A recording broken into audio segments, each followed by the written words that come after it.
Welcome to Sweethearts or Rivals. I'm Charla. I'm Justin. What's on our table today? Jeju Island. Jeju Island is a game that plays 2 to 4 players. It can take you about 30 minutes. And we must say a huge thank you to Grail Games because they sent us this game as a review copy. Thank you very much. Right on. So what do you think of the components of Jeju Island? I like the components of Jeju Island. These discs are wooden and they feel like poker chips in your hand, which is really cool. Yeah. And I like that there's not stickers on them. They're screen printed, which is really cool. Yeah. Same with the grandfather statue. He's screen printed right on there too. Cool. And the cardboard's nice and thick. Yep. The cards kind of stick to each other, but I think with more play. Yeah. I think that's just because they're quite new. Yep.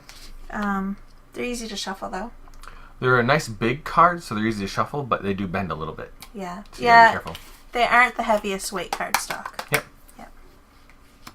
And the art's kind of interesting. It's more of like a cute style. Yep. But all their eyes are like really wide. Like it looks like they've had way too much coffee.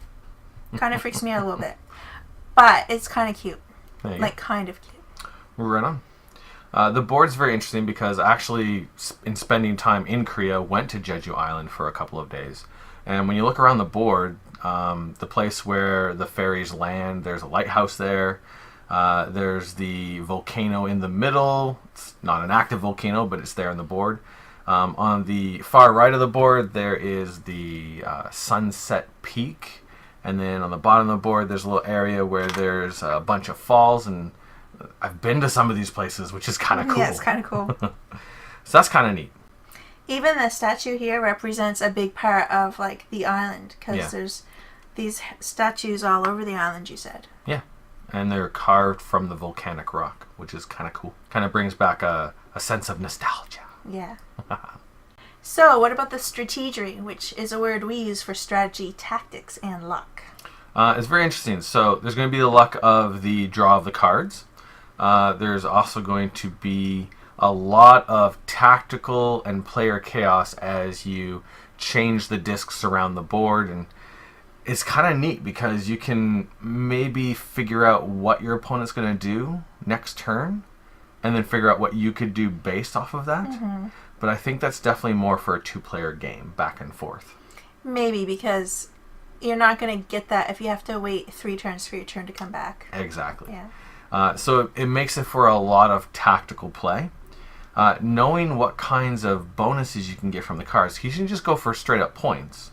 But you can also go for, I'm going to get a bunch of permanent icons and then be able to use those to buy a whole lot of cards right at the very end. Mm-hmm. So there can be a little bit of long-term strategy, but most of it is tactical play. It is. Yep. Because even if you get a lot of those permanent cards that have the icons on them, who knows what cards are going to come out at the end. You may not have the exact combination you need. Exactly. It could be a little risky. Yep. Very true. All right, so what about the complexity of Jeju Island? There's not a whole lot of complexity, really.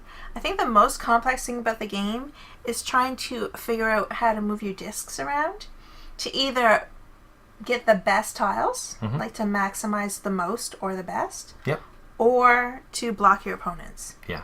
That's the most complex thing because basically you're just moving your discs around, and if you can time it so that you get extra discs because of the grandfather statue, that's great. But you're just collecting the discs so that you can buy the cards with them.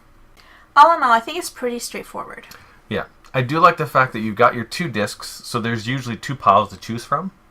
And you can go clockwise or counterclockwise. So there's actually quite a few choices on being able to pull off some really nice moves of getting exactly what you want or at least blocking other people, which is pretty neat. It's an interesting twist on the Mancala mechanic. It is. Yeah, which is awesome. And I'm glad that they included it that way. Yeah. Because I think if you could only ever move like clockwise, you wouldn't have as many interesting choices and the game could maybe get a little stale faster. Yeah, exactly. And what would you say about the playability? The playability is going to change based off the number of players.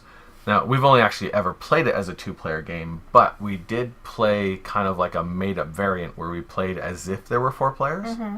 And so the two dummy players never bought any cards, but they did take tiles away. And it made for a shorter game, which was interesting. But it also made for a lot more kind of tactical chaos on the board. Yes. Yes. And it was interesting.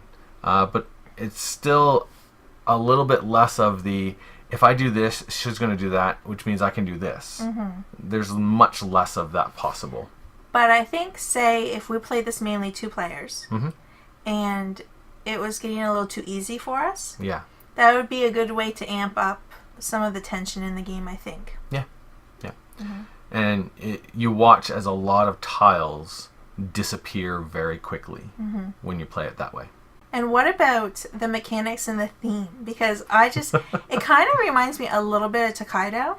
Yeah. Like, because they're on a journey. And, like, you're like a tourist and you're going around the island and you're, like, collecting all these souvenirs to, like, get the best vacation. Yeah. Like, it's kind of cute, but does it kind of feel like when you were on Jeju?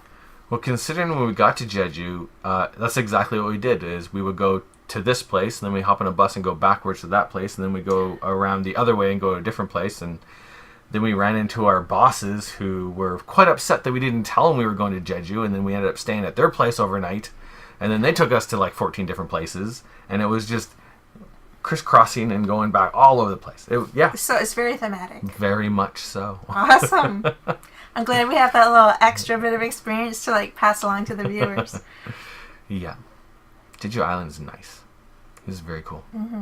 Well, considering that when you came back, you said that was the one place you'd want to take me to see. Yeah. Yeah. Yeah, it was very cool.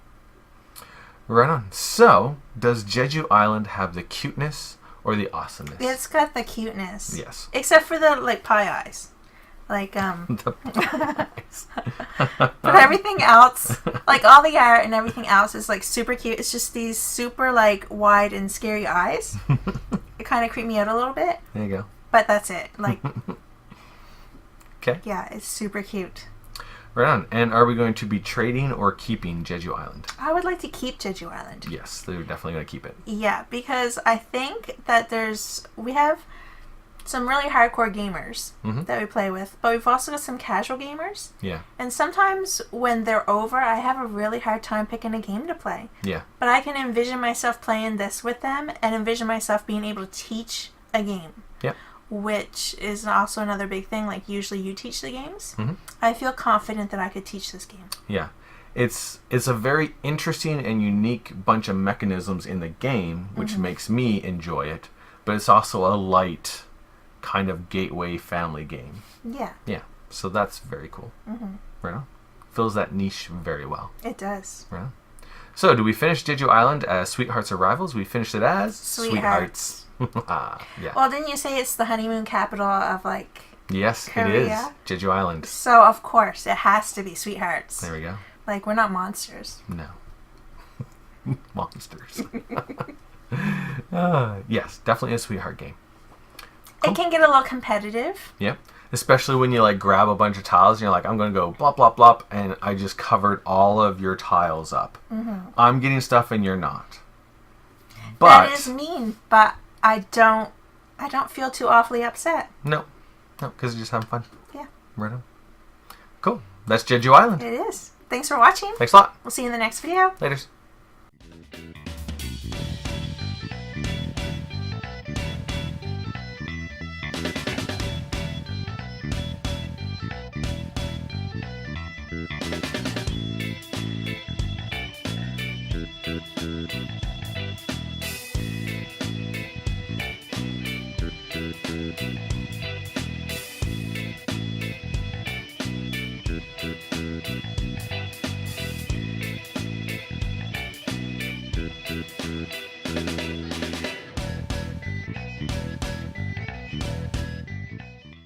A lot of choices, which is very nice, and gives a lot of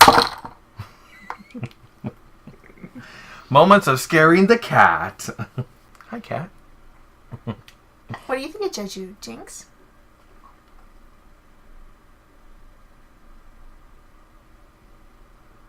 It's a ringing endorsement for Jeju Island from a cat. There you go.